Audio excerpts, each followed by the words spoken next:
เอาสบายดีและสวัสดีเด้อพี่น้องบัดสกูสกลเนาะจะฟังลาวฟังไทยใส่ก็แล้วแต่ก็ยินดีต้อนรับกับสู่ช่อง YouTube บ่าวสอนสายชาแนลนี่ก็สิไปซื้อน้ำอ้อยอยากน้ำอ้อยพี่น้องนี่ให้เบิ่งให้ส้มผลทางไปเลยไปซื้อน้ำอ้อยหวานๆน้ำผู้สาวสมน้อยน้ำผู้สาวน้อยเด้อพี่น้องจะเบิ่งน้ำกันว่าสิหวานสำน้ำอ้อยหรือบ่ นี่ถนนหนทางกับฝนตกเมื่อคืนนี่ก็มีน้ำโป่งพี่น้องเอ้ยเต็มอยู่เป็นบวกน้ำมือสิยากแล้วไปหน้าทางขนาดบ่ได้โอนติ เดี๋ยวไปใส่บ่อนะถึงเมื่อหน้าเอาไปหน้าเลย พี่น้องเบิ่งไงส้มนะถนนหนทางไปก่อน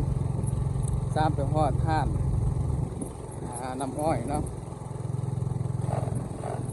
ไปเบิ่งไปส้มกันเด้อพี่น้องเอ้ยเห็นเรางามขนาดแต่ละมืออยู่แคบทางว่าจะซื้อให้ FC ได้เบิ่ง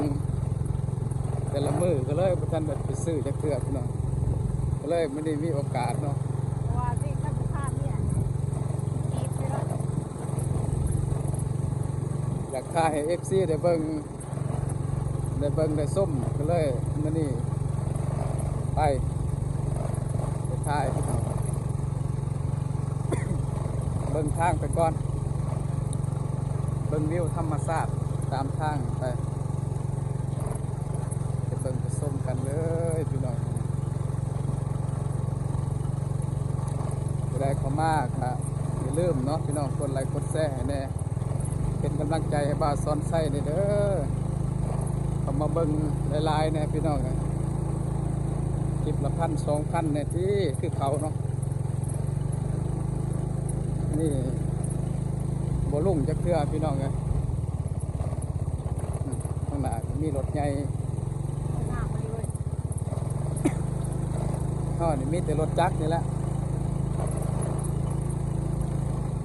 นี่พี่น้องเป็นบรรยากาศทางเดี๋ยวเบิ่งไปส้มน้ำกัน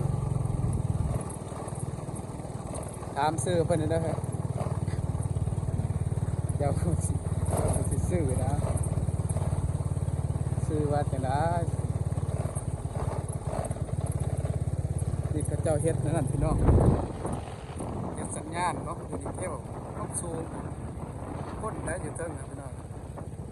โอ้กันบ่กล้าขึ้นเด้อความสูงพี่น้องเฮ็ดสัญญาณเนาะ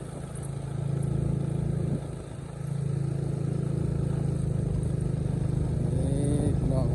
ได้ให้เบิ่งให้ส้มไก่สิฮอนฮาดไปแล้วได้นี่ไปเบิ่งนำกันว่าเพิ่นสิอยู่บ่แม่เพิ่นอยู่บ่จ๊ะบางหนึงนี่เห็นเพิ่นอยู่พี่น้องมาบัดนี้จักสิแม่นเพิ่นหรือบ่แต่อันนี้ก็ผู้สาวนี่ขี่รถจักสิไปไส ชาวบ้าน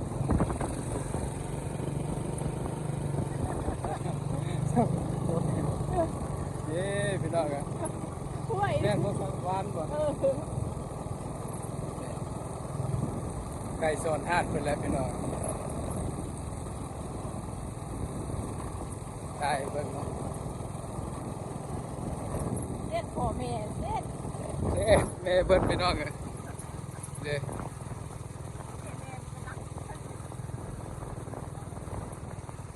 พอดีเขาเมื่อ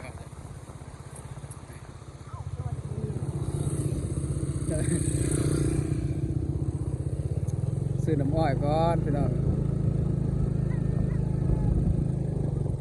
ไปใส่ อ้อยคือสิเมื่อแล้วผู้สาวเนี่ย ป้าบ่ไปใส่ ไปไวตีเป็นอายกล้องพี่น้องเอ้ยรถเรางามนี่ยังอายกล้องเนาะ ติดรถซื้อน้ำอ้อยแน่นางเอ้ยสุดเมื่อก่อนเลยเด้อ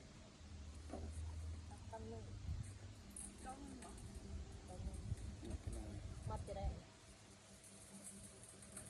มาซื้อน้ำเพิ่นเห็นเพิ่นขายแต่น้ำมือบ่ได้แวะ ที่ว่ามึงหนาว มาเล็กน้อย มึ เนาะ งหนาวก็หน่วยหน่อยเลยด้วยน้ำลายเด้อมึงหนาวนี่เด้อแม่นแต่ว่ามึงหนาว มันเป็นพันธุ์ของมันติ เมื่อกี้ มาเกี้ยงน้อยวะ มาเกี้ยงน้อยพี่น้อง พวกตัวเองบ่จะได้เอามาส่งบ่หรือจะได้โอ้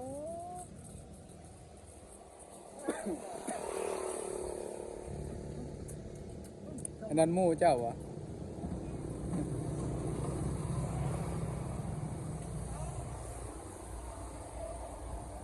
ตาเพิ่นมาซื้อน้อยอยากน้ำน้อยพี่น้องเอ้ย มาสาลายบ่ทันดาว สาวก็เมื่อก่อนละน้องเลยยังแต่เจะคงห้านเพิ่นก็งามคือกันแหละพี่น้องนะโชคเจ้าของห้านงามอยู่ถนนนี่เนาะ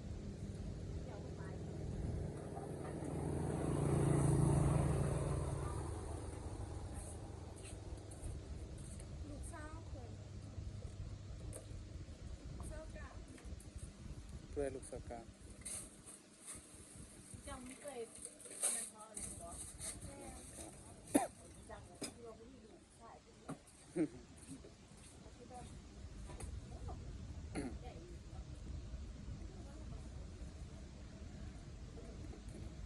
ะบ่งก็มีนะห้านเพิ่นก็อยู่แคมป์ทางนี่นะพี่น้องครับทางไปน้องเดิน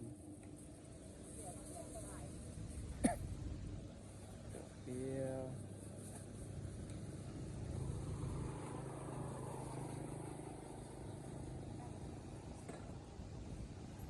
เป็นลูกขายนี่นะเก็บสอบเก็บสี่เนาะไม่ค่าซื้อจะได้ไม่ค่า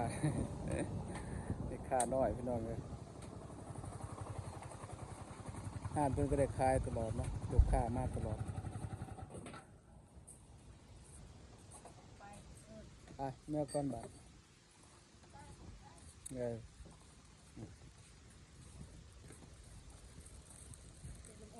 เด้น้ำอ้อยหวาน เสีย ๆ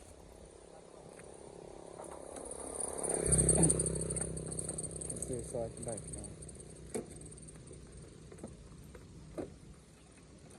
เมื่อได้บาทพี่น้องกลับ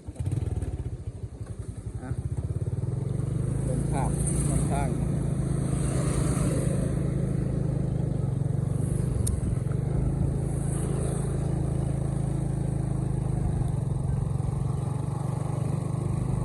ไปไว้เขาอะ มาว่าทันเนาะ อืม ลูกค้ารวยนางค่าเดือนก็มา รสชาติแต่ว่าเขามาโดนแล้วจะเข้าไปทางในพุ่น ก่อนนั้นอยู่ประจำ กันแม่ซื้อมันนั่นเลิกกี่ดีเขาก็เริ่มเนาะ ฝากกันบ้างเป็น ก็คิดว่าเขาบ่อยู่บ่เห็นเขากลับแล้วพี่น้องพี่น้ำอ้อยก็ได้แล้วน้ำอ้อยเป็นบ้าน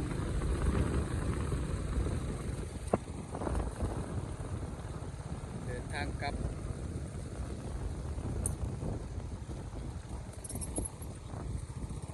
ลงหรือว่าจะ ฮะ พวกนั้นลงแล้วเนาะไว้เถอะงานคือยากปะ อ๋อไม่ได้ ฝนตกทางกระสมเซินไม่กระเซินไปหน่อยเนาะอย่ายุ่งเขียว เราทายเขาไม่ทายของนาเขาทายทั้งหมดไม่หน่อยกว่าจะถึงเมื่อไหร่ โอ้ยเขาว่านั่นอยู่จะท่าอยู่ ไม่ไงอ้าย คันเขานั่งอย่างนี้จะไล่ทายเขาจะไหนทายจะไปไปทายนั่นน่ะยังได้นะยากได้เบิ่ง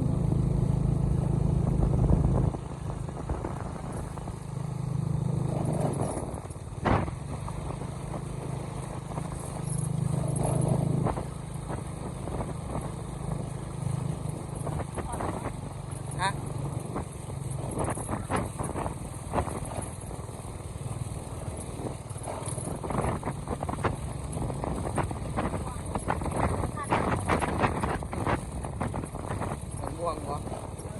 ายนะพี่มองกินลบ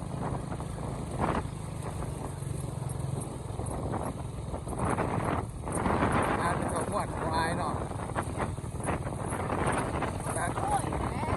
เป็นของได้ จบจริงท่านได้ก้อยจะสั้นที่คนไทยเราของอายก็ แล้วคนว่าแล้วเซ็กไว้ และเป็นนี่ยกตัวรถจะไป กินไปเถอะ เขาไปเอามิกเอายังให้เขาก็ได้หรือว่าหรือว่า วัดนะเดี๋ยวไปที่คนของวันใด บัดไปเนาะตรงนี้ผู้แจกผู้จับเจ้าแจกสิผู้จับได้แล้วก็เข้าไปนั่นะ เขาบอกเขาทำเป็น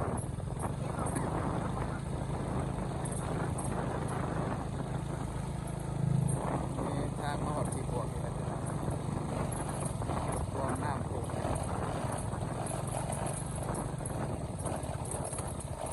มาสลีเอาไปจบคลิปไปสำนึกก่อนเด้อพี่น้องนะบกขอบใจเนาะฝากกดไลค์กดแชร์หน่อยเด้อเพื่อนเขามาเบิ่งกันบกขอบใจคุณพี่น้องคลิป